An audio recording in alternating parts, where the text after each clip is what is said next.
नमस्कार दोस्तों, the dynamic education में आपका बहुत बहुत स्वागत है। आज के हम इस सेशन में डिस्कस करेंगे अर्थमेटिक प्रोग्रेशन, जिसे हम हिंदी में बोलते हैं समांतर श्रेणी। समांतर श्रेणी। तो जैसा कि आपको ये टॉपिक दिख रहा है, अर्थमेटिक प्रोग्रेशन, समांतर श्रेणी। आज हम इसके बारे में डिस्कस करेंगे कि इसका यूज क्या है और ये कैसे हमारे रियल लाइफ के प्रॉब्लम को ईजीएस्ट कर देता है, आसान बना देता है। इससे पहले हमने आई थिंक 5 चैप्टर हमने कंप्लीट कर चुके हैं मैथ का। लास्ट जो चैप्टर हमने कंप्लीट किया था वो था लीनियर प्रोग्रामिंग विद 2 वेरिएबल, ठीक है, 2 चर वाले रैखिक समीकरण। यदि आपने उसे नहीं देखा है तो उसको ज़रूर देखें। मैंने कंप्लीट उसमें सिलेबस कवर किया है, आपके लिए वो हेल्पफुल होगा। और आपको यदि आपको ढूंढने में YouTube पे नहीं मिल पा रहा है तो वो आपकी हर वीडियो के डिस्क्रिप्शन बॉक्स में आपको प्लेलिस्ट का दिया हुआ है।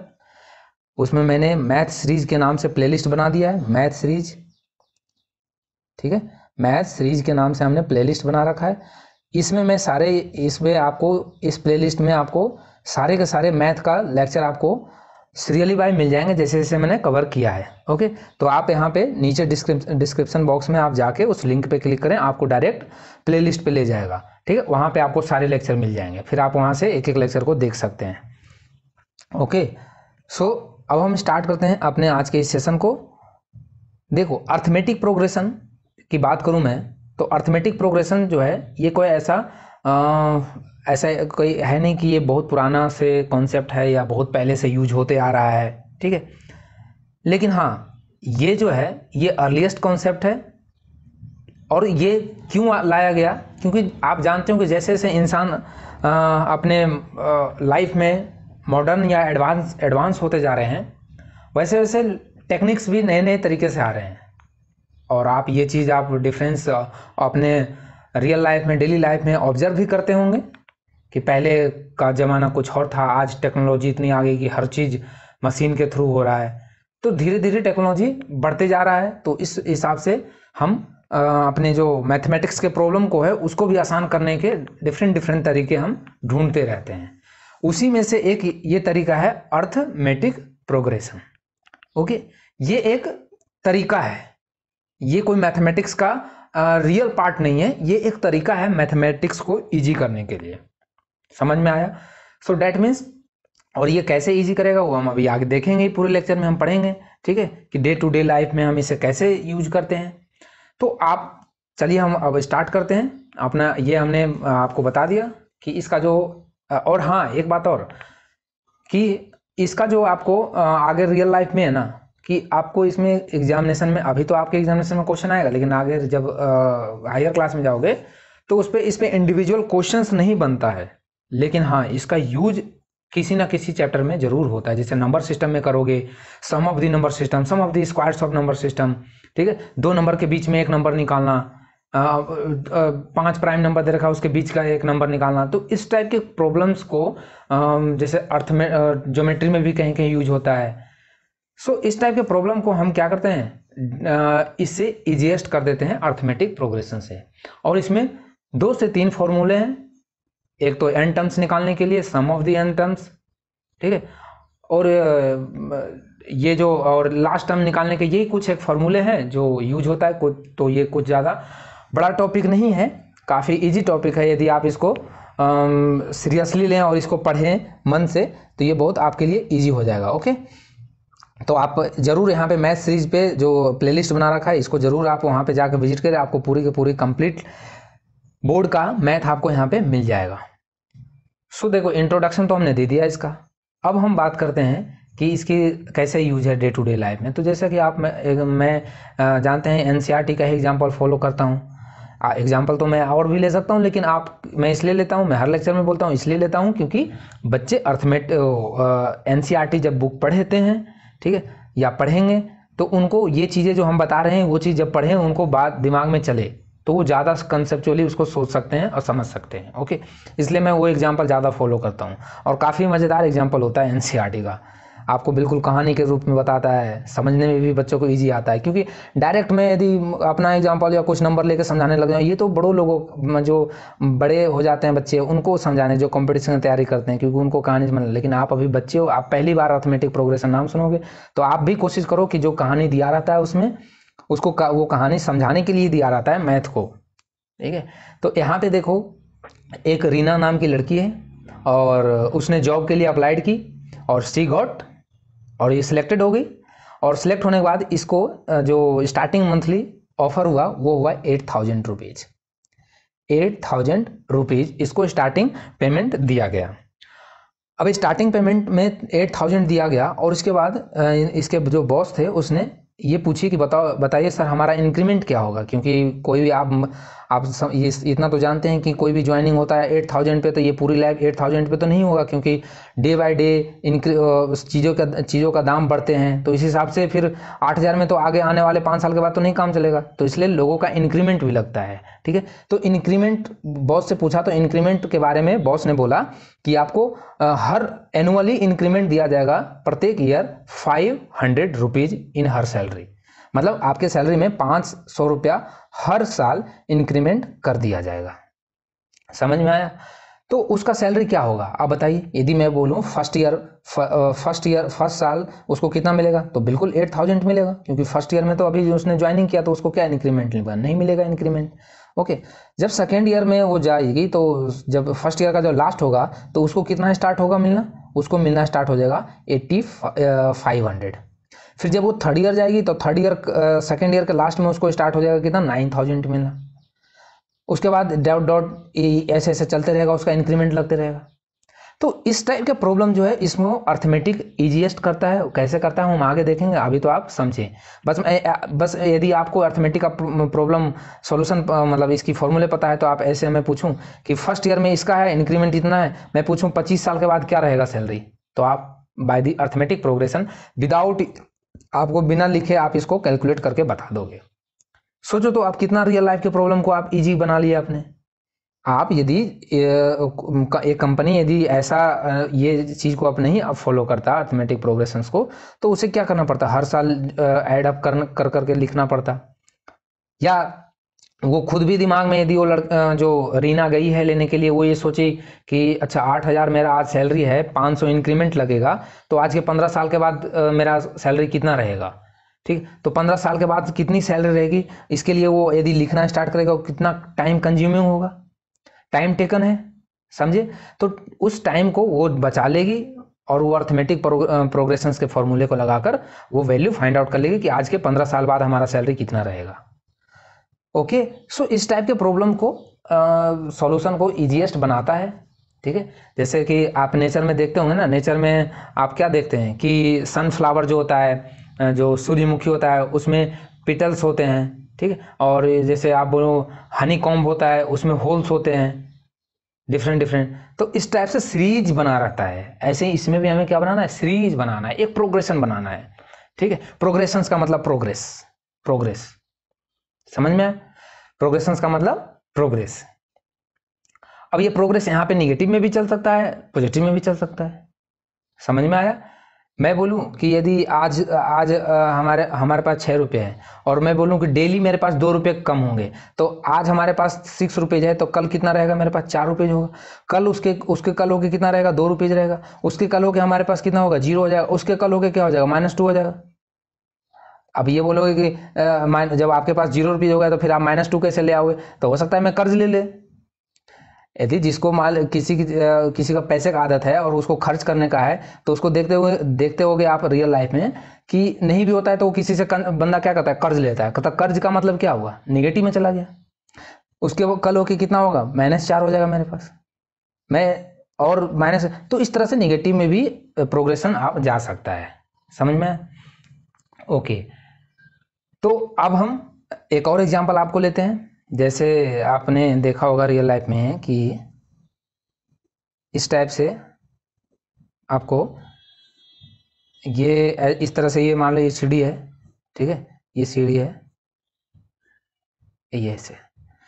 यहाँ क्या हो रहा है, यहाँ आप क्या ऑब्जर्व कर रहे हैं कि इसकी जो लेंथ है इसकी, जो इसको रॉड जो इसको बोलते हैं या इसको रंग बोलते हैं, रंग्स, इसको जो रंग्स है ये क्या हो रहा है, डिक्रीज हो रहा है एक यूनिफॉर्म मैनर में। क्या हो रहा है, एक यूनिफॉर्म मैनर में हो रहा है। यदि मैं बोलूं कि इसका 20 है, इसकी लेंथ 20 मीटर है, और मैं यहाँ पे आपको इन्फॉर्मेशन ये दे दूं कि ये जो लेंथ है ये हर सीढ़ी के बाद, हर ये रोड के बाद 2-2 कम होते जा रहा है। तो ये 20 है तो ये कितना रहा होगा, 18 रहा होगा, ये कितना रहा होगा, 16 रहा होगा, ये कितना 14 रहा होगा, ये 12, ये 10, ये 8। समझ में आया? अरे आया है, नहीं आया? लेकिन आप यदि ऐसे लिखेंगे अपन थोड़ी ना, अपने पास कॉमन सेंस भी तो है, और यही कॉमन सेंस मैथमेटिशियन लगाकर और अर्थमेटिक का फॉर्मूले ले आए। यदि आपको मान लिया ये फॉर्मूले नहीं पता है, फिर भी आप कॉमन सेंस ऐसे कैसे निकालोगे? आप देखोगे कि 1 2 3 4 5 6, ठीक है, मतलब ये कितनी सीढ़ी है, 1 2 3, ये कितने रोड हैं, 6 हैं, 1 2 3 4 5 6। तो आप क्या करोगे, सब में 2-2 कम हो रहा है, तो आप क्या करोगे, 6 को पहले 2 से मल्टीपल करोगे और ये आ जाएगा 12। तो मतलब कि जो अभी इतना है ना, इससे तो ये 12 कम रहेगा। यदि मैं पूछूं कि यहाँ का बताओ, तो यहाँ का आप डायरेक्ट गिन लोगे यहाँ से यहाँ तक कि 6 है, 6 रॉड है, और ये हर 2-2 कम रहा है, तो 2 से मल्टीपल करके हमने माइनस कर दिया। तो यही सब सोचते सोचते मैथमेटिशियन ने क्या निकाल दिए, इसका एक फॉर्मूला उनने फाइंड आउट करके दे दिया कि लो आपको इजीएस्ट मैथ हमने कर दिया, और वही हम फॉलो करते हैं। ओके, सो ये सब रियल लाइफ एग्जाम्पल था। सेविंग्स में भी आप रियल लाइफ में मंथली कोई सेविंग करता है, फिर वो हर महीने 2000 रुपया 4000 रुपया बचाता है, फिर वो सोचता है आज मैं यदि मैं वो प्लानिंग करता है, मान लिया घर में प्लानिंग चला, आपके मम्मी पापा के बीच में प्लानिंग चला कि अपन कार लेंगे, तो वो देखेंगे मुझे कौन सा कार पसंद है, तो कौन सा कार पसंद है, चलो कमेंट सेक्शन में बताना आपको कौन सा कार पसंद है। हमें तो पसंद है, वो मैं बाद में बताऊंगा, चलो छोड़ो, अभी हम कॉन्सेप्ट पे आते हैं। तो वो बोलेंगे हमें स्विफ्ट डिजायर लेना है, 9 लाख की गाड़ी आएगी। तो वो उनने आज से सेविंग स्टार्ट किया कि हम हर महीने अपने सैलरी में से 6000 रुपये बचा लेंगे, और आपकी मम्मी भी यदि जॉब पे कर दी तो वो भी बचा लेंगे, तो टोटल 10,000 रुपया हर महीने कार के लिए बचाया जा रहा है। तो वो फिर यदि वो कैलकुलेट करने बैठेंगे कि यदि मैं 10,000 हर महीने बचाता हूँ तो आज के कितने साल के बाद अपने पास कार होगा, तो फिर वो कैलकुलेट करेंगे कि हर महीने इतना, तो उसमें से इतना मल्टीपल किया, मुझे इतना चाहिए। तो इस टाइप के प्रॉब्लम को ही अर्थमेटिक क्या करता है, इजीएस्ट बनाता है। अब ऐसा था ही नहीं कि कोई लिखना स्टार्ट करेगा, इतने महीने में इतना, फिर अगले महीने में इतना, अगले महीने में इतना, फिर उसको एडअप करेगा, फिर पूरी साल का निकालेगा, फिर उस साल को आगे से मल्टीपल करेगा। तो इतना नहीं करके हम क्या करते हैं, फॉर्मूला से उसको इजीएस्ट कर देते हैं। सो आई थिंक अब आपको अर्थमेटिक प्रोग्रेशंस का जो इजाद है और वैल्यूएशन है ये पता चल गया होगा कि ये किस लिए किया गया, समझ में आया। चलिए अब हम आते हैं अपने क्वेश्चंस पे। क्वेश्चंस नहीं, पहले इससे पहले मैं फॉर्मूले वगैरह बता दूं कि कैसे कैसे यूज होता है। तो मैं कुछ आपको एग्जांपल से और बता देता हूं कि डेली लाइफ के प्रॉब्लम को हम कैसे सॉल्व करते हैं। कि मैंने आपको एग्जांपल लिया कि सिंपल एग्जांपल 1 2 3 4 5 ऐसे ऐसे डॉट डॉट चल रहा है। मैं बोलूँ 100 100 70 40 10 ये चल रहा है, माइनस का 5 माइनस का 3 माइनस का 1, फिर उसके बाद माइनस का 1 के बाद माइनस का 1, ओ सॉरी 1 फिर उसके बाद 3। तो ये आप क्या ऑब्जर्व कर रहे हैं, आप ये क्या यहाँ क्या ऑब्जर्व कर रहे हैं बताइए। मैं यहाँ बोलूँ 0.5 1.5 सॉरी 1 अगेन 1.5 2 2.5। तो आप ये सब चीज़ में एक चीज़ कॉमन ऑब्जर्व कर रहे हैं क्या, कि सबका डिफरेंस क्या है, कॉमन डिफरेंस, इसे हम बोलते हैं कॉमन डिफरेंस। नेक्स्ट वाले जो टर्म्स होते हैं, हाँ एक चीज़ और मैं बता दूं, ये इनको हम बोलते हैं अर्थमेटिक। जब सीरीज लिखा जाता है तो इसको हम कैसे पढ़ते हैं, ये एक टर्म्स है, ये एक टर्म है, ये एक टर्म है, ये एक टर्म है, ठीक है। तो इस तरह से इसका नाम दिया जाता है, first term, second term, third term, fourth term, ठीक है, फिफ्थ सिक्स्थ, इस तरह से चलता है। तो इसे हम क्या बोलते हैं, each number is called terms. जो लिस्ट में जो भी प्रत्येक नंबर है उसे हम टर्म्स बोलते हैं। अब हम सॉरी टर्म्स नहीं, टर्म्स तो पूरा मिलाकर हो जाएगा, टर्म बोलते हैं, ठीक है। थोड़ा सा ग्रामेटिकली भी बोलने में ध्यान रखना चाहिए। सो मैंने टर्म्स बोल दिया, उसके लिए सॉरी। अब हम आते हैं इसमें कितना कॉमन डिफरेंस है आपको, इसमें कॉमन डिफरेंस दिख रहा है कितना, ये 1 है, इसमें से 0.5 माइनस किया तो 0.5, फिर ये 1.5 है, उसमें से 1 माइनस किया 0.5, फिर 0.5, तो मतलब इसकी कॉमन डिफरेंस कितनी चल रही है 0.5। इसकी कॉमन डिफरेंस कितना चल रहा है बताइए, इसमें कॉमन डिफरेंस कितना चल रहा है 2 का चल रहा है, क्योंकि -5 में से 2 ऐड करोगे, सॉरी -2 का चल रहा है, ठीक है। जैसे इसको ऐसे करते हैं, माइनस और माइनस का माइनस प्लस आएगा, +2 आएगा, सॉरी, क्यों माइनस और माइनस तो ऑलरेडी है ये, तो माइनस का माइनस ये प्लस हो जाएगा, तो ये 2 आएगा, ठीक है। वैसे भी -5 में 2 ऐड करोगे तभी तो -3 आएगा।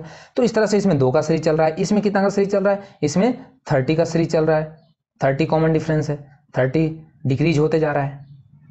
तो इस तरह से हमने एक चीज़ देखा कि यहाँ पे 2 चीज़ सीखा, एक तो टर्म क्या होता है और एक कॉमन डिफरेंस क्या होता है, और यही कॉमन डिफरेंस को हम आगे फिर डी से डिनोट करेंगे। तो यदि पूछा जाए कि कॉमन डिफरेंस पता हो जाए और आपसे पूछा जाए कि मैं बोलूँ आपको कि ये 2 है, ये 5 है, ये 8 है, फिर 11 है, इस तरह से, और ये फर्स्ट आपको 2 दिख रहा है, इसके बाद 5 दिख रहा है, इसके बाद 3 दिख रहा है, इसके बाद 11 दिख रहा है, कॉमन डिफरेंस कितने का है 3 का, यहाँ भी 3 का। कॉमन डिफरेंस में हमेशा ध्यान रखना कि नेक्स्ट वाले टर्म से और जो नेक्स्ट वाला टर्म्स होता है ना आगे वाले, उससे पीछे वाला माइनस करते हैं, जिसमें इसका कॉमन डिफरेंस इससे माइनस कर देंगे, इसका डिफरेंस इसमें माइनस कर देंगे, तो ये 3 का क्या चल रहा है, डिफरेंस चल रहा है। यदि मैं आपसे पूछूं कि इसमें से आप बताइए इसका 6th टर्म्स क्या होगा, इसकी जो 6th टर्म होगा इस सीरीज का वो क्या होगा, तो आप देखोगे कि यहाँ पे 2, यहाँ 11 है, इसमें 3 ऐड कर देंगे 14, इसके बाद 3 ऐड कर देंगे 17। ये सीरीज लिख सकते हैं हम, लिख सकते हैं नहीं लिख सकते हैं बताओ। तो हम इस टाइप से जो इस टाइप के जो प्रॉब्लम होते हैं वो अर्थमेटिक प्रोग्रेशंस कहे जाते हैं, और इनको हम अर्थमेटिक प्रोग्रेशंस के फॉर्मूले से हम इसको क्या करेंगे, सॉल्व करेंगे, ठीक है। और जो आपको दिख रहा है, जैसे इस सीरीज है, ये 3 का सीरीज चल रहा है, इसमें जो फर्स्ट टर्म्स होता है उसको हम बोलते हैं, उसको बोलेंगे फर्स्ट टर्म, जो पहला संख्या होता है उसको हम बोलते हैं फर्स्ट टर्म, और जो सबसे लास्ट वाला होता है उसको हम बोलते हैं लास्ट टर्म्स। इसी तरह से नाम दिया गया है सबका, first term, second term, third term. आपको कहीं का भी पूछा जा सकता है कि आप फर्स्ट टर्म निकालिए, सेकंड टर्म निकालिए, या फोर्थ टर्म निकालिए, आपको पूछा जाएगा। समझ में आया? ओके। तो अर्थमेटिक प्रोग्रेशन क्या ओवरव्यू क्या निकला कि arithmetic progression is a list of number in which each term is obtained by the adding a fixed number two preceding terms accept first term. मतलब यदि आप हर एक नंबर के वो जो फिक्स्ड नंबर है, फिक्स्ड नंबर का मतलब कॉमन डिफरेंस, उसको आप ऐड करते जाओ तो आप प्रोसीड करते जाओगे, आपको आगे आगे नंबर मिलते जाएगा। समझ में आया? और इसी फिक्स्ड नंबर को हम क्या बोलते हैं, common difference, common COMMON, common difference. Okay, तो कॉमन डिफरेंस आपने जान लिया। और हाँ, कॉमन डिफरेंस ध्यान रखिएगा, कॉमन डिफरेंस जो होता है, कॉमन डिफरेंस ये आपका पॉजिटिव भी हो सकता है, पॉजिटिव भी हो सकता है, निगेटिव भी हो सकता है, निगेटिव भी हो सकता है, और जीरो भी हो सकता है, और जीरो भी हो सकता है। समझ में आया? तो इतना चीज़ आप इसमें ध्यान रखेंगे। अब हम चलिए इसी को एक जनरलाइज टर्म के रूप में हम इसे फॉर्मुलेट करते हैं और फिर हम फॉर्मूले को पढ़ते हैं। समझ में आया? चलिए, ओके। सो हम जनरलाइज फॉर्म देखते हैं कि कैसे कैसे इसको लिखते हैं हम यहाँ पे आपको बता रहे हैं कि हम फर्स्ट टर्म जो होता है, फर्स्ट टर्म जो होता है एपी का, उसको हम लिखते हैं A1 लिखते हैं। ऐसा कोई ज़रूरी नहीं है, लेकिन मैं आपको एक टर्म्स बता रहे हैं, आप X1 भी ले सकते हैं, Y1 भी ले सकते हैं, वो आपकी मर्जी पे है, ठीक है। सेकेंड टर्म्स को जो इसे हम फर्स्ट टर्म बोलते हैं, सेकेंड टर्म होता है A2, ठीक है। इस तरह से ये nth टर्म तक चलता है, nth टर्म तक चलता है, ठीक है। और nth को हम बोलते हैं an, ओके। और एंड कॉमन डिफरेंस जो है, common difference D, common difference D। तो आप अब बताइए कि एपी जो लिखा जाएगा वो इस तरह से एपी होगा। एपी क्या होगा? एपी अर्थमेटिक प्रोग्रेशन क्या होगा इसका? जो सीरीज चलेगी A1, A2, A3, A4 dot up to AN, up to the AN। So यहाँ से हम क्या देख रहे हैं, सो डैट कि A2 माइनस A1 ही क्या कहलाता है, D, common difference, this one minus this one minus this one, आगे वाले नंबर से एक बार जो पीछे वाला नंबर है उसमें से माइनस करना है, नेक्स्ट टू फर्स्ट। फिर इसके लिए इन दोनों के बीच में देखेंगे तो ये आएगा A3 minus A2 equal to D। इसकी जब देखेंगे तो ये आएगा A4 minus A3 equal to D। ठीक है, तो यहाँ से हमने एक चीज नोटिस किया कि हर बार देख रहे हैं कि जो फर्स्ट लेते हैं उससे ए कम होता है, जो ये फर्स्ट लेते हैं उससे ए कम होता है, जो फर्स्ट लेते हैं उससे ए कम होगा। A5 का लिखेंगे तो यहाँ A4 आएगा। तो हम क्या इसको D का एक जनरलाइज फॉर्म, वैसे मैं बता दे रहा हूँ आपको, तो ऐसे सिंपल याद रखना है कि आगे वाले से पीछे वाला माइनस करना है, बस एक जनरलाइज फॉर्म के लिए आपको बता देता हूँ कि आप क्या ऐसे इसी को नहीं लिख सकते हैं कि an माइनस a की पावर n माइनस 1, यही तो D होगा भैया, यही तो D होगा या नहीं होगा, D होगा, बता दो। यही होगा, क्यों? क्योंकि हम देख रहे हैं, हमें यदि पूछा जाए आपको n, यहाँ पे n आपको मान लीजिए 3 दे दिया गया या 10 दे दिया गया, ठीक है, n 10 दे दिया गया, तो आप D कैसे लिखोगे? आप लिखोगे a की पावर a10 माइनस यहाँ से 10 में n minus 1 equal to a9।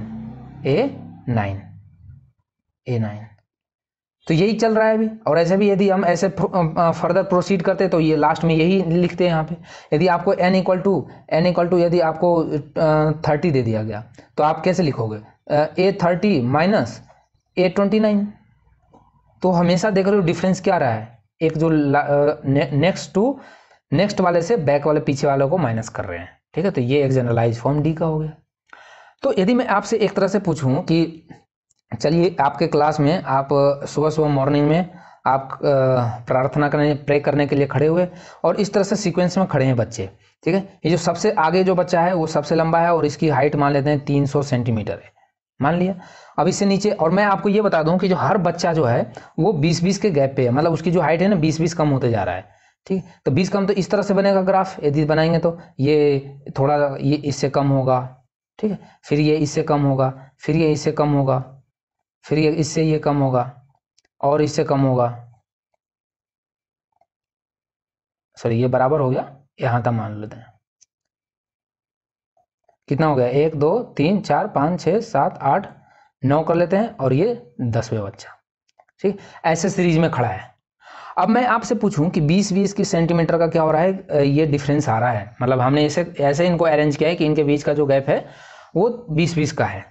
तब मैं पूछूं कि चलो लास्ट वाले को बताओ, तो क्या आप इसको कैलकुलेट करने बैठोगे कि 300 में से 20 माइनस किया तो इसका 280, फिर 20 माइनस किया? अरे क्यों, आप डायरेक्ट मल्टीपल करो ना। ऐसा क्यों करेंगे हम? डायरेक्ट मल्टीपल करो। 1 2 3 4 5 6 7 8 9 10 है ये, तो ये तो 300 है ही, इसके बाद यहीं से तो घटना स्टार्ट हुआ है। तो हम क्या करेंगे, 10 को 20 से, कितने का डिफरेंस आ रहा है? 20 से, तो इसको मल्टीपल करके कितना हो जाएगा? 200 सेंटीमीटर, मतलब यहाँ से यहाँ तक आने में 200 की कमी आ जाएगी। तो इसका मतलब इसका रहा होगा कितना?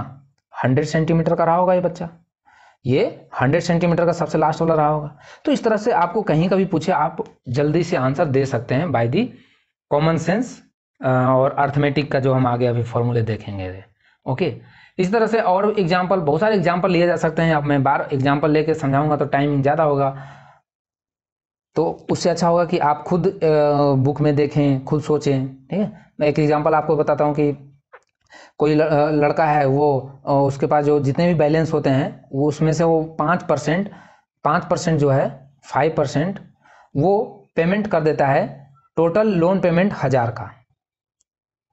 ठीक है, 1000 के टोटल पेमेंट कर देता है, तो उसके कितने घटते जाएंगे बता दीजिए।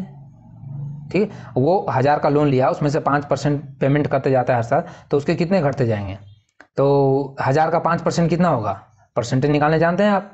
1000 का 5% ऐसे निकालते हो ना, ये 2 0 से 0 कैंसिल, तो ये 50, मतलब 50 की कमी आएगी हर साल, हर मंथ ले लेते हैं, हर मंथ कितने की कमी आएगी? 50 की।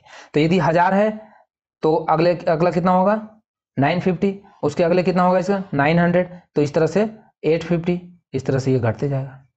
तो इस तरह के रियल लाइफ के प्रॉब्लम को आप इजीएस्ट कर सकते हैं। सो अब देखो, अब जो हम यहाँ पे मैं एक बताऊं कि यदि आपको एक जनरल रिप्रेजेंटेशन लिखना हो डी के फॉर्म में, अभी तो हम क्या लिख रहे थे, अभी हम लिख रहे थे A1 A2 A3 A4 ऐसे लिख रहे थे। अब यदि एक जनरलाइज फॉर्मेट लिखना है आपको AP का, तो क्या हम ऐसे नहीं लिख सकते हैं? यदि पहला आपको टर्म्स पता हो, फर्स्ट टर्म आपको पता हो, यहाँ से हमें क्या था, हमें फर्स्ट टर्म पता था सिर्फ 1000 रुपया, उसके बाद सिर्फ हमें एक इन्फॉर्मेशन मिल गया कि 50 की कमी आ रही है हर मंथ, हम इसको लिख लिए। इसी तरह से यदि आपको कॉमन डिफरेंस बता दिया जाए कि कॉमन डिफरेंस डी है, कॉमन डिफरेंस डी है, ठीक है, तो आप इस सीरीज को नहीं कंप्लीट कर सकते? बिल्कुल कर सकते हैं कंप्लीट। कैसे कंप्लीट करेंगे बताइए? ए, अगला नेक्स्ट कितना होगा, नेक्स्ट कितना होगा बताओ?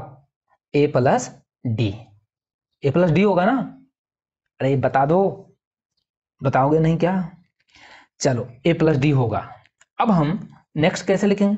ए प्लस 2D, ए प्लस 3D। और ऐसा क्यों लिख रहे हैं? क्योंकि हमने ऑब्जर्वेशन पहले देखा है।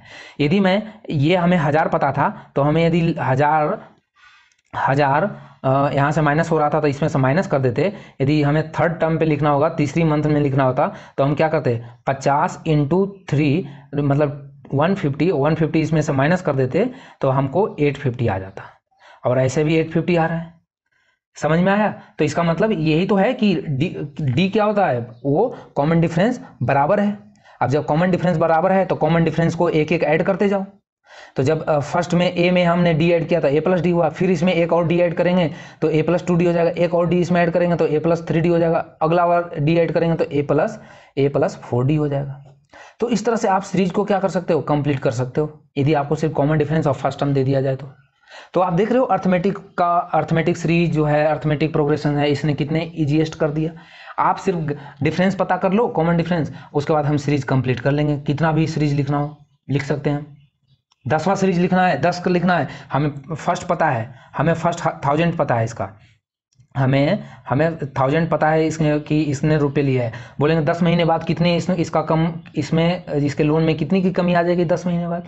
तो हर महीने 50 की आ रही है, तो 10 महीने के बाद कॉमन डिफरेंस हमारा 50 है और मंथ इतना हमारा क्या है 10 है, तो 10 गुने क्या हो जाएगा 50, मतलब 500 की कमी आएगी। तो 500 माइनस कर दो, 500 मतलब आज के 10 महीने बाद उसको 500 रुपये और पेमेंट करने होंगे। तो हमने इस तरह के रियल लाइफ के प्रॉब्लम को हम इजीएस्ट कर सकते हैं। ओके, सो आई थिंक आपको अब अच्छे से क्लियर हो गया होगा कि अर्थमेटिक प्रोग्रेशंस क्या है।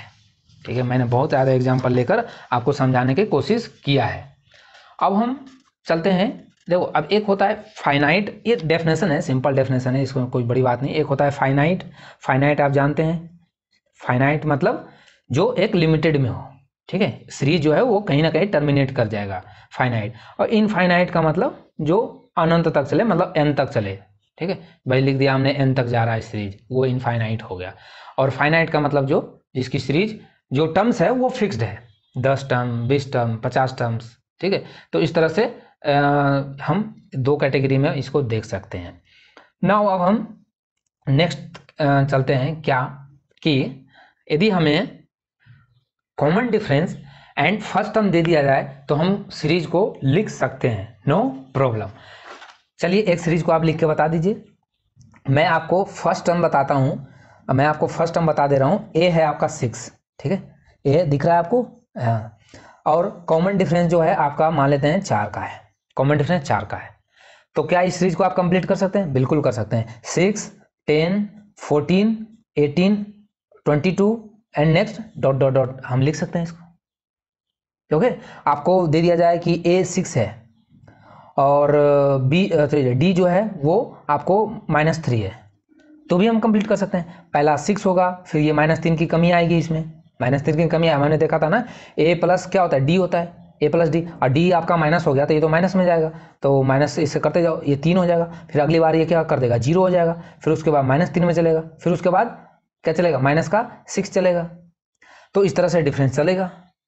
ओके, तो इस तरह से आप इसको कंप्लीट कर सकते हैं। ओके, अब आप बाकी एग्जांपल आप अब इसको लेके कंप्लीट कर लीजिएगा, जो मन में आता है आप उस सीरीज को कंप्लीट कर सकते हैं। ओके, सो अब हम आते हैं अपने डिफरेंस पे, कि मतलब इसके जो फॉर्मूले बनेंगे वो डिफरेंस कैसे हम निकालेंगे। उससे पहले मैं आपको और कुछ क्वेश्चन करा देता हूँ, क्योंकि ये चैप्टर एक्सरसाइज जो है इस एक्सरसाइज में इतना ही इन्फॉर्मेशन था, उसके बाद क्वेश्चंस एनसीईआरटी में है। तो मैं आपको पहले इस पर कुछ क्वेश्चन करा दूँ ताकि आपके कॉन्सेप्ट क्लियर हो जाए, ठीक है। सो यदि आपको देखो क्वेश्चन इसमें बहुत ईजी है, आप खुद भी कर सकते हो, ठीक है। मैंने इतनी तो आपको चर्चा कर दिया है यहाँ पे।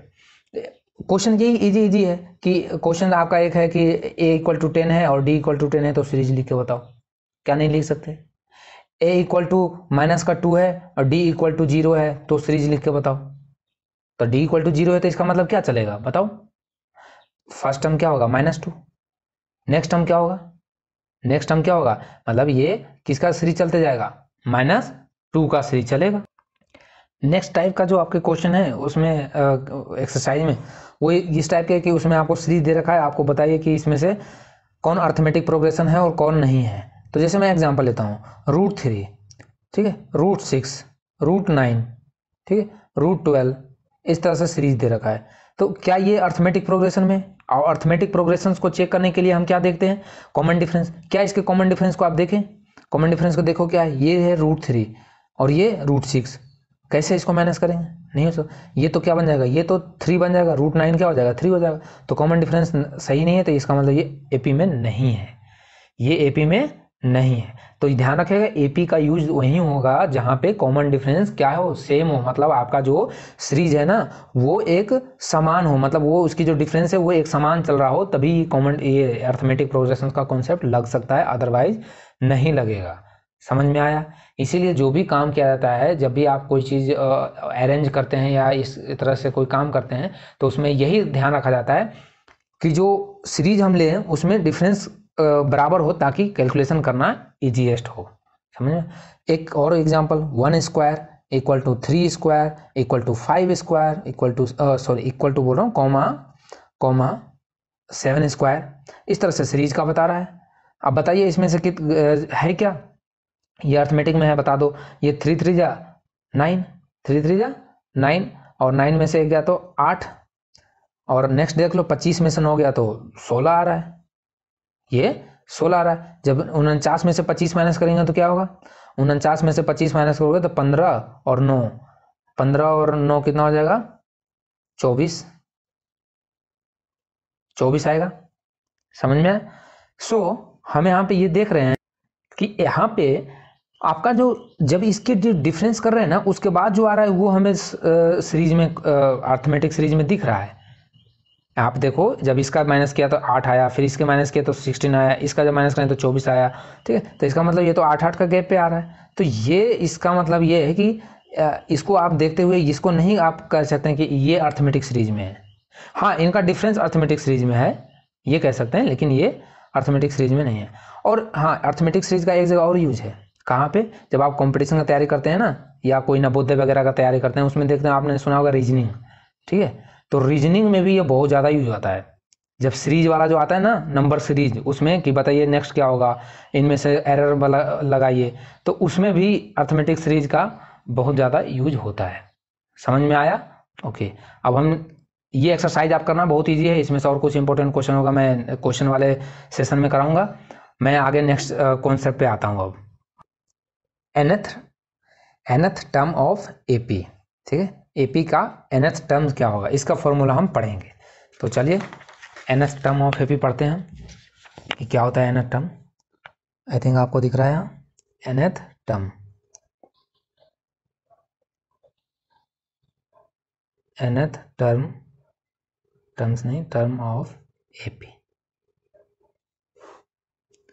एपी के nth टर्म्स का फॉर्मूला कैसे निकालेंगे?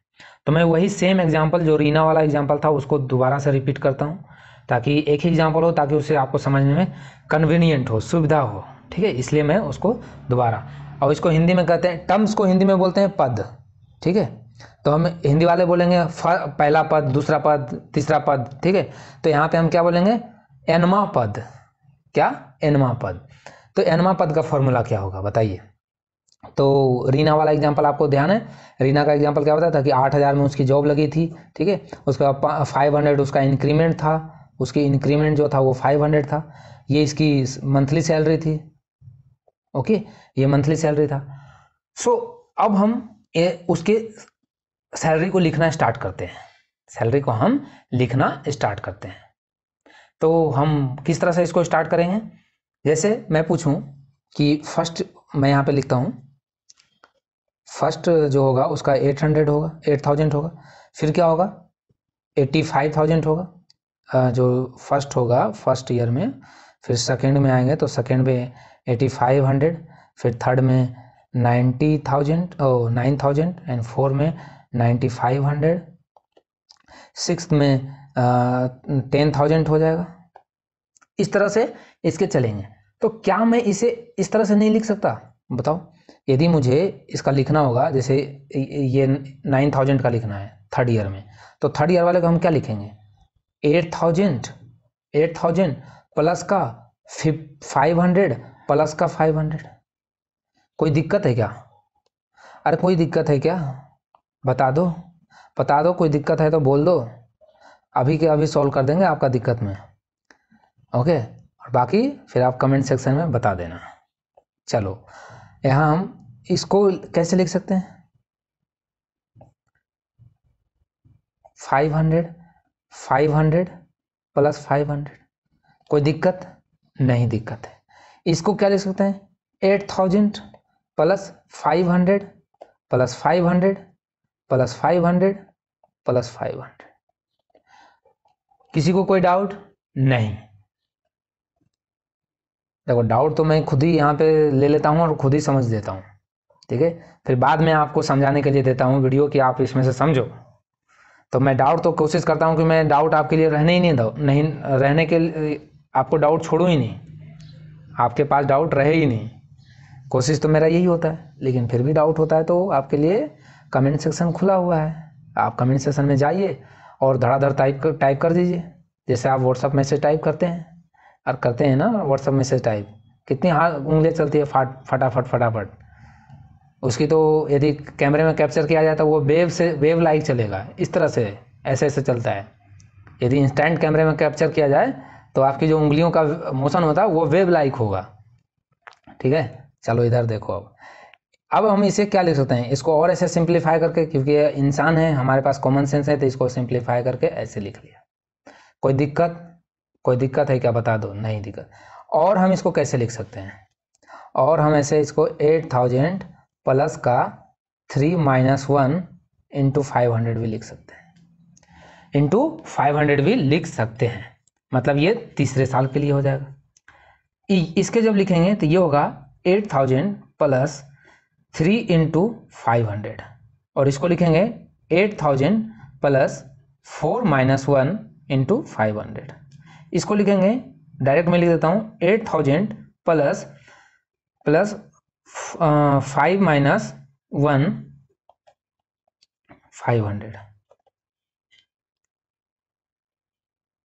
सही लिखा? ओके। सो अब हम इसमें से क्या देख रहे हैं?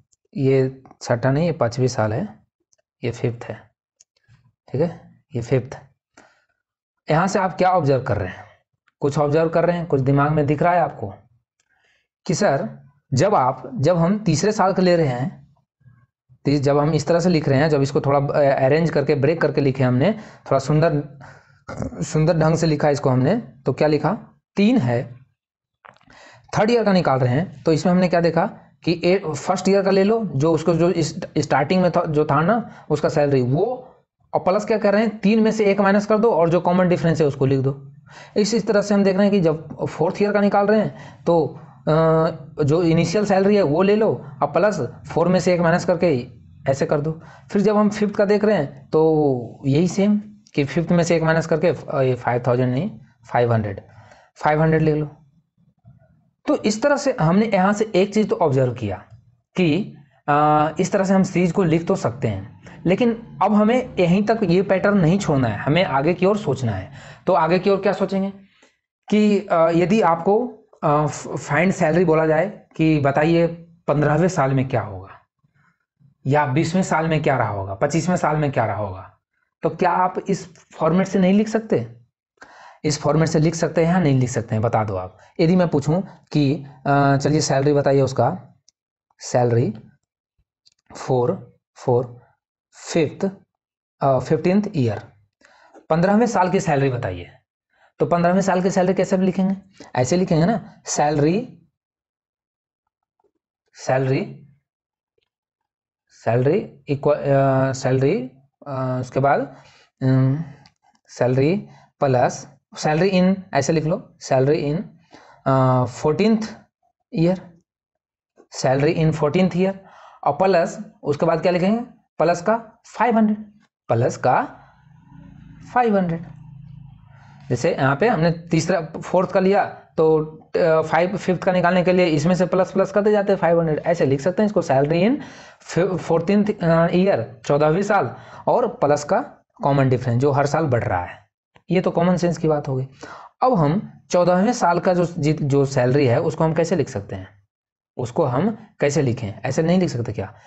8,000 अभी तो हमने पढ़ा है, 8,000 प्लस का 500 plus dot dot dot plus का 500, और ये कितने बार चलेगा? ये 13 बार चलेगा। ये 13 टाइम्स चलेगा या नहीं चलेगा? बता दो। ये 13 टाइम्स चलेगा, तभी तो, क्योंकि एक बार जो 14 साल का निकालोगे तो एक साल को तो उसका यही काउंट होगा, बाकी 13 साल ही तो इसको इंक्रीमेंट मिलेगा ना, तभी तो 14 साल होगा। तो ये 13 टाइम्स होगा, और प्लस का 500। तो आप यहां से आप क्या ऑब्जर्व करते हो? आप ये ऑब्जर्व करोगे कि 8,000 प्लस ये कितने हो जाएगा? 13 इंटू 500 प्लस का 500। अब मैं यदि इनमें से 500 कॉमन ले लूँ, तो ऐसे नहीं लिख सकता 8,000 प्लस का, जब 500 कॉमन ले लिया हमने तो यहाँ कितना हो जाएगा? ये हो जाएगा 13 हो जाएगा, यहाँ 1 हो जाएगा, तो मतलब 14 हो गया। तो मतलब वापस हमने ये देखा, और हम 14 को क्या लिख सकते हैं? अगेन जैसे इस फॉर्मेट को लिखते आ रहे थे कि 8,000 प्लस का 14 को हम लिख सकते हैं 15 - 1 और इंटू 500। तो मतलब यहाँ से ये हुआ कि आपको जितने साल का सैलरी पूछ रहा है, जिस ईयर का पूछ रहा है, उसमें से एक माइनस करके कॉमन डिफरेंस को मल्टीपल करके और जो इनिशियल सैलरी था उसमें ऐड कर दो, तो आपको पता चल जाएगा।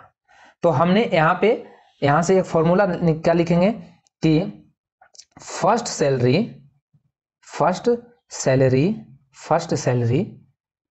प्लस का उसके ईयर का जो डिफरेंस है, जो मतलब जितने ईयर का पूछा है उसमें से एक माइनस, मतलब 15 - 1 और इनटू एनुअल इंक्रीमेंट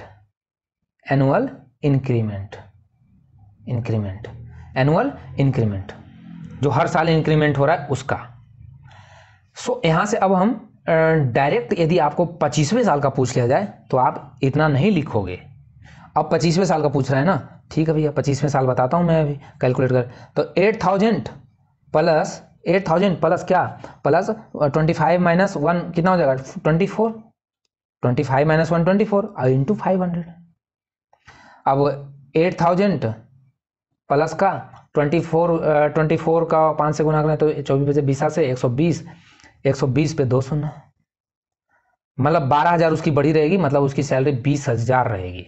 कितनी रहेगी? 25 साल के बाद 20,000।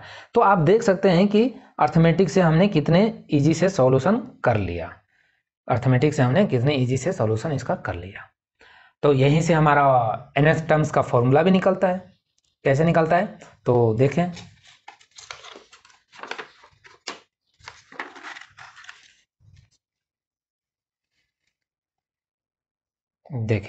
मैं यहाँ लिखता हूँ, देखो ए है, ए टर्म जो फर्स्ट टर्म है ए है तो उसको ए ही रहेगा, ठीक है, वो तो ए रहेगा। जब सेकेंड टर्म लिखते हैं तो जो A2 होता है, जो A1 है वो तो ए रहता ही है, ठीक है। A2 जब हम लिखते हैं तो A2 को क्या लिखते हैं हम? A2 को हम लिखते हैं A प्लस डी। A2 को यही लिखेंगे ना, नेक्स्ट टर्म क्या होता है? A plus D. A3 को क्या लिखेंगे? A plus 2D। इस तरह से A4 को क्या लिखेंगे? A plus 4D। ये टर्म्स चल रहे हैं, ये टर्म है हमारा। इसको तो कोई कुछ नहीं मॉडिफाइड कर सकते, लेकिन इसको हमारे पास मॉडिफाइड कर सकते हैं थोड़ा सा। A प्लस 2 - 1 इंटू डी लिख सकते हैं, क्योंकि 2 - 1 1 हो जाएगा, फिर तो डी होगा। थोड़ा सा यहाँ पे इसको भी लिख सकते हैं A प्लस 2d को लिख सकते हैं कैसे, 3 माइनस 1 इंटू डी, कोई दिक्कत। इसको लिख सकते हैं a प्लस 2 माइनस 1, तो 5 माइनस 1 कर देते हैं।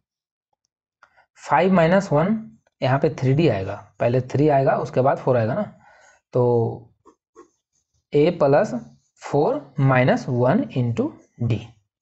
तो इस तरह से आप इसको सीरीज कंप्लीट कर सकते हैं। तो यहाँ से हमने क्या, यदि आपको ये डॉट डॉट nth टर्म तक चल रहा हो, तो आपको यदि मैं बोलूँ कि an बताओ, an कितना होगा, तो आप क्या लिखोगे, a प्लस क्या, a प्लस क्या लिखोगे, n माइनस 1, n माइनस 1, यही तो कर रहे हैं ना, जो n टर्म्स है, जो यहाँ टर्म होता है उसी में से एक माइनस करते हैं, n माइनस 1 इंटू का d, यही nth टर्म है, यही हमारा क्या है, nth टर्म्स, nवां पद हमारा ये है। तो डेट मीन्स nवां पद का क्या निकला हमारा, एक सेकेंड फोकस बिगड़ रहा है, पहले मैं सही कर दूं, यस, nth टर्म्स का फॉर्मूला क्या निकला कि a कॉमन मतलब first term, this is a first term और this one is the common difference. तो यदि आपको फर्स्ट टर्म और कॉमन डिफरेंस पता है तो आपको कोई भी टर्म्स आप पता कर सकते हैं। समझ में आया?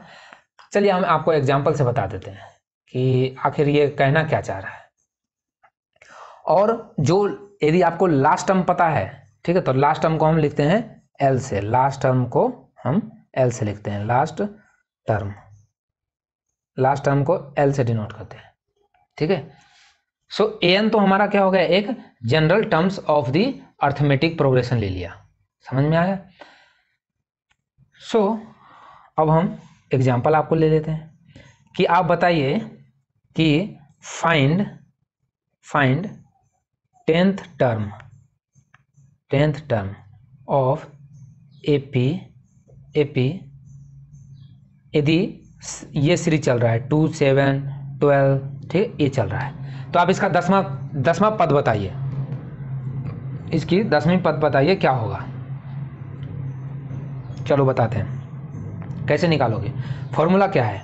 फॉर्मूला है आपका एन कितना है, 10वां पूछा है, कितना पूछा है, 10वां, तो मतलब ए एन इक्वल टू इसमें एन 10 पुट कर दो तो ये 10 हो जाएगा। ए 10 निकालना है अपन को, ए 10 निकालना है। उसका फॉर्मूला क्या होता है, फर्स्ट टर्म क्या है आपका सीरीज का 2 है, plus first term plus n minus 1, n कितना है 10 है, माइनस का 1 मतलब 1 इंटू डी कितना है आपका, डी डिफरेंस निकाल लीजिए, 7 में से 2 गया 5, ठीक है, तो 5 डिफरेंस हो गया। तो डेट मीन्स ये 9 में से 9 इंटू 5 कितना 45 और 45 में 47, मतलब ये सीरीज यदि 10 तक चलाओगे तो ये कितना हो जाएगा 47 आंसर देगा, 47 देगा। तो इस टाइप के क्वेश्चंस आपको और भी मिलेंगे, एक और क्वेश्चन में कराता हूँ आपको, ठीक है। फिर बाकी हम जो प्रैक्टिस सीरीज वाला जो उसमें जो हम क्वेश्चंस वाले सेशन में करते हैं उसमें तो हम कंप्लीट क्वेश्चन डिस्कशन करेंगे ही इसका पूरा का पूरा। तो एक हम यहाँ पे और क्वेश्चन समझा देते हैं ताकि आपको क्लियर हो जाए कि कहना क्या चाह रहा है। कि पूछ रहा है विच टर्म ऑफ एपी का दे रखा है सीरीज 21, 18, 15 डॉट डॉट इज -81। देखिए क्वेश्चन इस तरह से पूछा है। And also is any term 0, क्या इसमें कोई टर्म 0 हो सकता है क्या? इसका आंसर बताइए, इसका आपको आंसर बताना है। एक सेकेंड, ओके। तो 20 अब बताइए आप कि आपको पूछा है कि क्या इसका जो 81 नंबर होगा वो कितने टर्म पे होगा। तो इसका मतलब आपको इस बार n पूछ लिया है। अरे भैया आपको n ही तो पूछा है, बताओ। आपको an दे दिया है, मतलब नंबर ऑफ जो an जो है ना ये 81 दे दिया गया, मतलब आपको वो टर्म बता दिया गया है कि जो लास्ट टर्म है वो कितना है, -81 है। तो हम लिखेंगे formula an equal to a plus n minus 1 into d. तो a कितना है आपका, an कितना है आपका माइनस का 81 दे दिया है, ठीक है, और a आपका कितना है 21, और प्लस का n तो आपको निकालना है, क्योंकि नंबर ऑफ टर्म्स तो निकालना है कि कितने नंबर्स के टर्म पे आएंगे। और n माइनस 1 इंटू डी कितना है आपका, 18 में से 21 किया तो कितना आएगा, माइनस का 3। अब ध्यान रखना हमेशा कि ये नहीं कि बस ये आप पॉजिटिव लाने के कारण इसको 21 में से कर देना, ठीक है। आंसर तो इतना ही आएगा लेकिन माइनस का फर्क हो जाएगा, तो आपको इधर वाले में से इधर माइनस कर देना, मतलब माइनस का 3 आएगा, माइनस का 3 आएगा। अब क्या करना है अपन को, अब यहाँ से निकाल लो, तो ये कितना हो जाएगा 21 प्लस, और मल्टीपल करेंगे तो ये हो जाएगा माइनस का, ये माइनस करते देते हैं तो 3n और प्लस का 3, ओके, 3n प्लस का 3। अब देखो ये कितना हो जाएगा, ये 24 हो गया, तो 24 माइनस का 3n, और अब यहाँ से कैलकुलेशन जब करेंगे तो ये इसको इधर भेजा तो यहाँ से आएगा 3n इक्वल टू कितना हो जाएगा, 3n इक्वल टू 105 आ जाएगा, ठीक है। माइनस से माइनस कैंसिल हो जाएगा, कैलकुलेशन कर लेना। तो n इक्वल टू कितना हो जाएगा, 3 से डिवाइड करेंगे तो 35 आएगा, 35। तो आपका n का मतलब 35 का मतलब 35वां वो टर्म होगा जो 35th टर्म होगा, वो कितना रहा होगा, वो आपको माइनस का 81 रहा होगा, क्योंकि ये सीरीज देखो घटते जा रहा है तो ये कहीं ना कहीं जाकर क्या होगा, माइनस 81 आएगा, और वो टर्म कितना रहेगा, वो 35th टर्म्स रहेगा। अब आपको इसी क्वेश्चन में पूछा है कि also is any term is zero, देखते हैं कि क्या कोई टर्म ऐसा होगा बीच में जो जीरो रह गया होगा। तो इसमें भी क्या करेंगे, यहाँ भी हम आपको क्या निकालना है, वो टर्म्स बताना है कि चेक करना है कि कोई टर्म जीरो नहीं रह गया। तो मतलब जीरो का मतलब अब हमारा an क्या हो गया, अब हमारा an जीरो हो गया, मतलब इसी का तो टर्म देखना है, इसी का तो टर्म देखना है ना, तो मतलब an जीरो हो गया। तो an जीरो का मतलब जीरो इक्वल टू, इस फॉर्मूला में पुट कर देते हैं, तो जीरो इक्वल टू a कितना है, a तो 21 है, a 21 plus n minus one आपको n तो निकालना है, और d कितना है, d हमारा माइनस का 3 है। तो यहाँ से आप देख सकते हैं, ऑब्जर्व करें कि माइनस को इधर, माइनस का 21 इधर आ जाएगा, ये कितना हो जाएगा, माइनस का 3n और प्लस का 3। तो जब इसको कैलकुलेशन करेंगे तो ये आ जाएगा माइनस का 3, मतलब माइनस का 24 हो जाएगा, और ये माइनस का 3n, ये कितने बार में देगा, n इक्वल टू 8 देगा आपको। तो मतलब बिल्कुल जो 8वीं टर्म होगा ना, 8th टर्म, 8वां जो टर्म होगा वो क्या होगा, जीरो रहेगा, क्योंकि 8वां टर्म पे देख रहे हैं हम जीरो पुट कर रहे हैं इसका वैल्यू, तो ये n का वैल्यू 8 आ रहा है, इसका मतलब 8वां टर्म रहा होगा जो जीरो रहा होगा। समझ में आया। और ऐसे भी देख सकते हो कि 21 3 का माइनस हो रहा है, तो अगला 12 होगा, फिर 12 के बाद फिर 9 होगा, फिर 9 के बाद 6 के बाद 3, और 3 के बाद भी 0। तो इस तरह से आप इस क्वेश्चन को कर सकते हैं। अब आप इस एक्सरसाइज को कीजिएगा, उसके बाद फिर हम इसमें एक जब क्वेश्चन कराएंगे तो उसमें हम सारे इंपॉर्टेंट क्वेश्चन और कराएंगे जो लैंग्वेज वाले आते हैं थोड़ा सा। अब हम चलते हैं सम ऑफ द nth टर्म। तो चलिए हम सम ऑफ निकालते हैं कि कैसे सम ऑफ निकालते हैं nth टर्म का। सो इस जो सम ऑफ जो n टर्म्स हैं इसको भी हम एक एग्जाम्पल से ही समझेंगे, ठीक है। उसके बाद फिर हम इसके फॉर्मूले पे आएंगे, ओके। सो हम इसको भी फॉर्मूले से समझते हैं। चलिए, अब एक बच्चा है, मान लेते हैं कोई स्मार्ट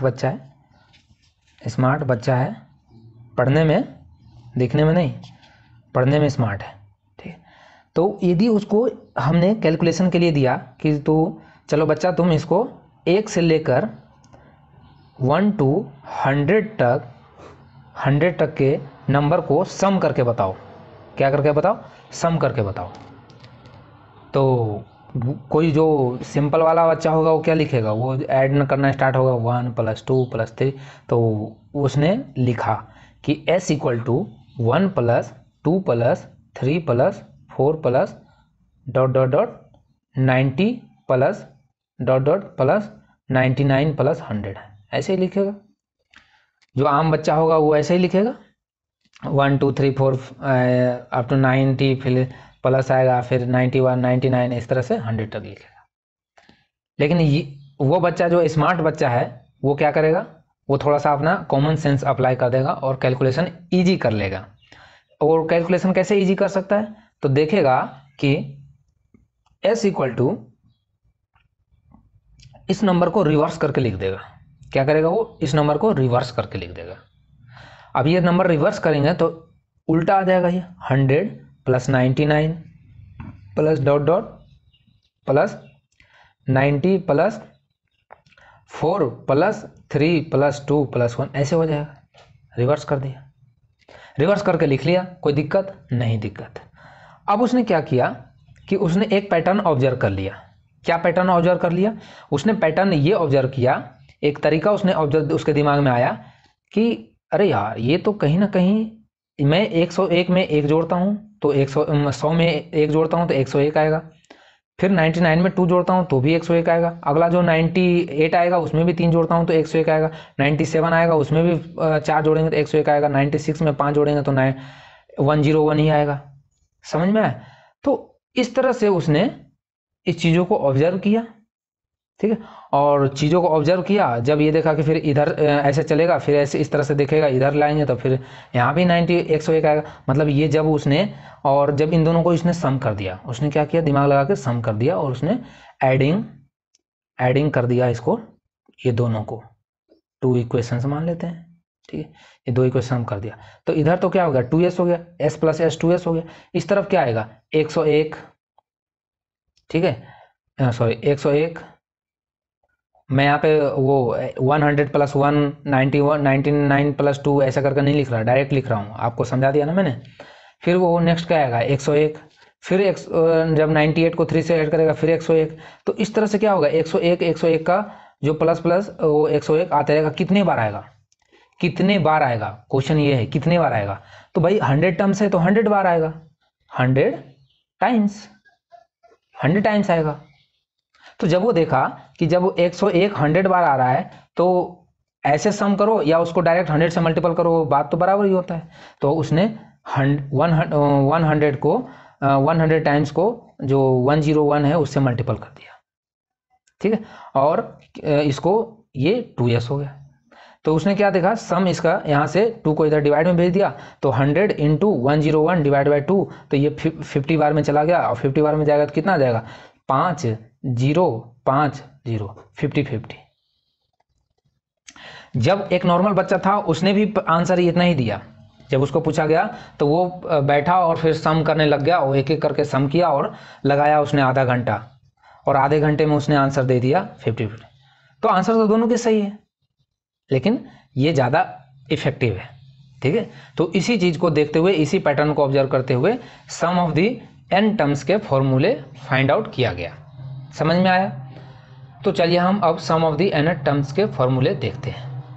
वही सेम जैसे हमने इसमें लगाया ऐसे ही इसमें भी लगाना है, ठीक है, सॉरी इसमें भी आपको लगाना है। तो मैं यहाँ पे आपको करता हूँ, देखो मैंने लिया s इक्वल टू, जो आपका जो सीरीज है, सीरीज आपको तो पता ही है, बार बार क्या लिखूंगा मैं, a plus d a plus 2d, इस तरह से सीरीज चलता है, ठीक है।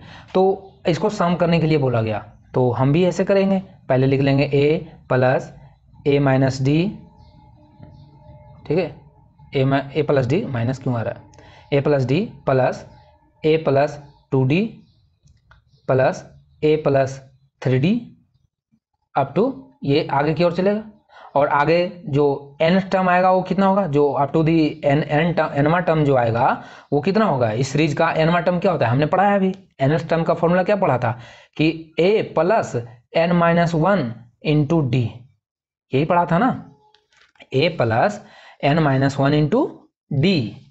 ओके, सो अब हम देखते हैं आगे। अब ये तो हमने लिख लिया, अब आगे हमने क्या देखा कि जैसे इसमें रिवर्स किया था, इसको हम रिवर्स कर देते हैं, ठीक है। तो s इक्वल टू लिखेंगे हम, री राइटिंग मतलब रिवर्स करके लिखेंगे, तो रिवर्स करके लिखेंगे तो क्या हो जाएगा, a प्लस ए यहाँ आ जाएगा n माइनस 1 इंटू डी, ठीक है, यही आएगा ना, और प्लस में प्लस, फिर जो नेक्स्ट टर्म जो आएगा वो कितना रहेगा, वो हो जाएगा a plus n minus 2 into D, जो इसके आगे वाला जो टर्म रहा होगा ना यहाँ पे वो तो यही रहा होगा ना, ठीक है। तो D n minus 2 into D plus का ये प्लस प्लस इस तरह चलेगा, और ये इस इधर से रिवर्स हो जाएगा ये, तो इसको आप ऐसे लिख लो, a plus 3d plus a plus 2d और a plus d plus a plus का a, प्लस का ए, ऐसे लिख दिया, कोई दिक्कत, नो प्रॉब्लम। अब हम इसका वही सेम एडिंग कर देंगे। जब आप ऐड करोगे तो आप क्या पाओगे कि इधर तो आपको 2s मिलेगा ही मिलेगा, लेकिन इधर क्या मिलेगा, इधर आपको मिलेगा एक लड्डू, लड्डू मिलेगा, खा लो। चलो इधर पढ़ो, लड्डू का याद मत दिलाओ, ठीक है, मुझे खाने का मन कर रहा है। देखो a प्लस ए 2a हो गया, और ये कितना हो जाएगा 2a plus n minus 1 into D. समझ में आया?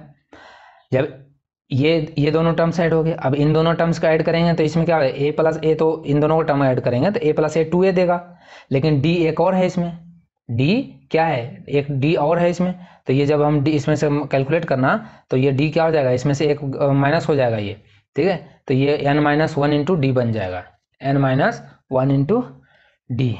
समझ में आया? तो यहाँ पे प्लस लिखेंगे 2a plus n minus 1 into D. Okay, ऐसे लिख सकते हैं। देखो यहाँ पे आपको कन्फ्यूजन यदि हो रहा होगा तो मैं यहाँ करके बता देता हूँ। देखो जब इनका ऐड करोगे ना, इन दोनों का जब एडिशन होगा, इन दोनों का जब एडिशन होगा तो कैसे लिखेगा, लिखोगे आप a प्लस डी और प्लस में a और प्लस में इसको ब्रेक करके लिख लो तो ये क्या हो जाएगा एन डी माइनस का 2d। समझ में?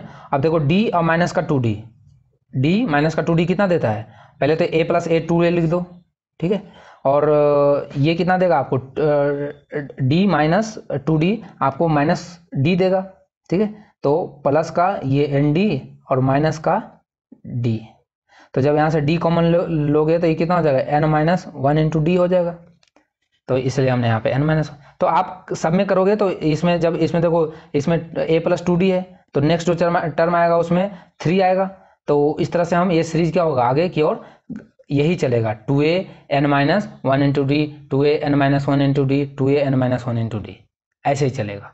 समझ में? तो dot dot 2a plus n minus 1 into D, क्योंकि अगेन इधर से जब वापस स्टार्ट करोगे, जब a प्लस ये करोगे तो वापस तो यही आने वाला है। जब शुरू में ये था तो शुरू में जब ऐड किया तो ये आया, तो उसमें लास्ट में भी यही आएगा, ठीक है।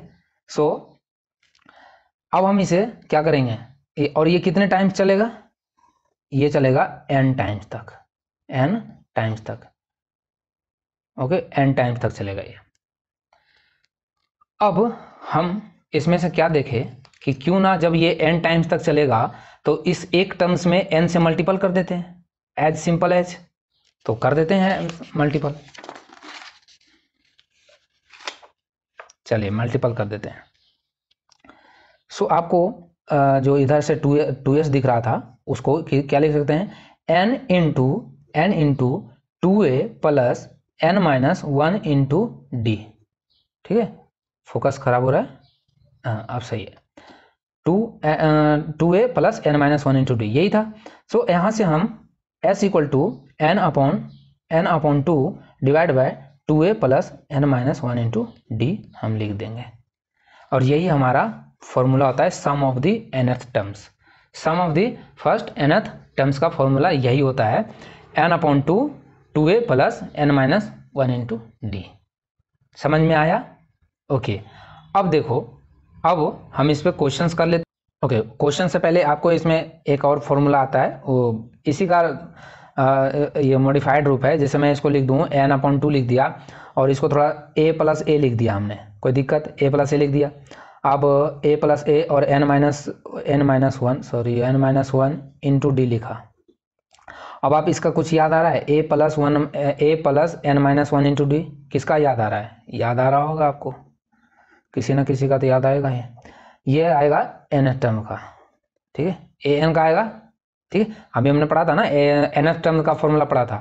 तो ये, और यदि आपको कोई ऐसा सीरीज दे रखा है जिसमें nth टर्म आपको पता है, जिसमें आपको nth टर्म पता है, जैसे मैं बोलूँ 2 4 5 सॉरी 6 6 2 का गैप 8 10 12, ठीक है, तो 2 4 6 8 10 12, तो आपको मतलब यहीं पे हमने सीरीज खत्म कर दिया, तो आपको पता है लास्ट वाला टर्म कितना है, लास्ट टर्म कितना है आपको 12 है, तो इस फॉर्मूले को हम, और लास्ट टर्म को हम क्या बोलते हैं, लास्ट टर्म को, और वही हमारा क्या रहेगा, nth रहेगा, an रहेगा, ठीक है। तो इसका मतलब हम यहाँ पे n/2 a प्लस, हमने लिखाया था कि लास्ट टर्म को l से डिनोट करते हैं, l, ठीक है।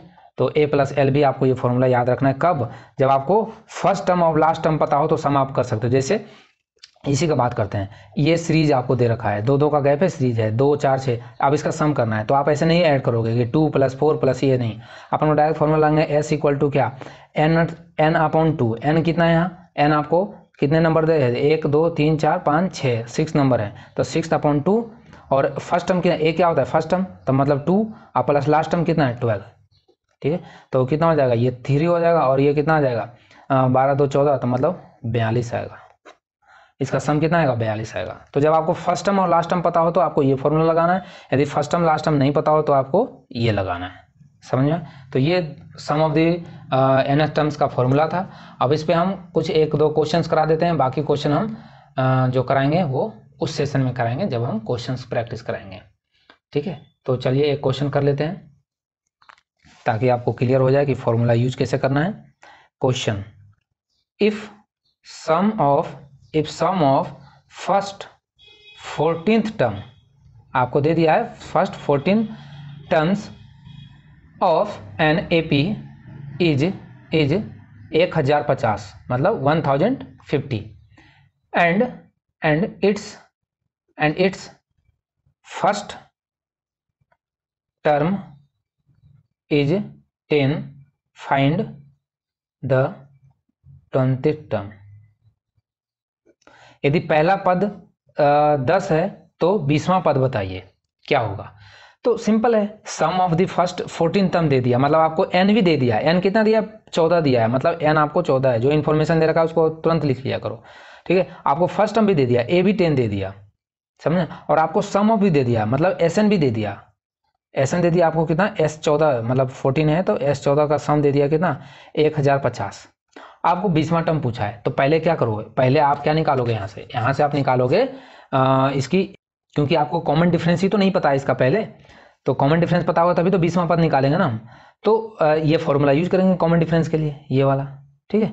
तो ये फॉर्मूला यूज कर देते हैं। तो एस एन आपको दे रखा है तो हम डायरेक्ट लगा देता हूँ, एस एन आपको सम दे रखा है 1050 इक्वल टू n/2, तो n/2 14/2, और फर्स्ट टर्म तो 20 प्लस का कितना n-1, तो n-1 का कितना हो जाएगा, 14-1 मतलब 13 इंटू डी, समझ में आया।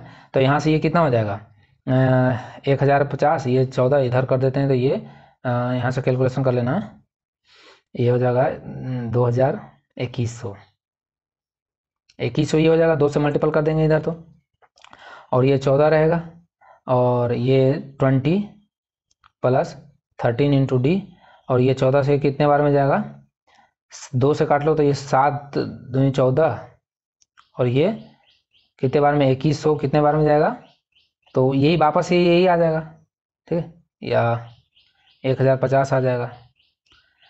सो अब आप इसको कैलकुलेशन करोगे इसमें, तो ये आ जाएगा 7 से मल्टीपल करेंगे तो कितना आ जाएगा 140, और प्लस का 63 91 डी, और 1050 इधर है, मतलब 1050 में से 140 बजेगा तो 40, और 110 गया तो ये कितना हो जाएगा 910, ठीक है। तो 9 10 इक्वल टू कितना हो जाएगा 91 डी, ठीक है। तो मतलब ये 10 बार में जाएगा, ठीक है। तो डी इक्वल टू कितना आ जाएगा 10, और डी 10 आ गया तो आप 20th टर्म नहीं निकाल सकते क्या, ए 20th का फॉर्मूला क्या हम लिखेंगे, ए एन का फॉर्मूला क्या होता है, फर्स्ट टर्म कितना है 10 प्लस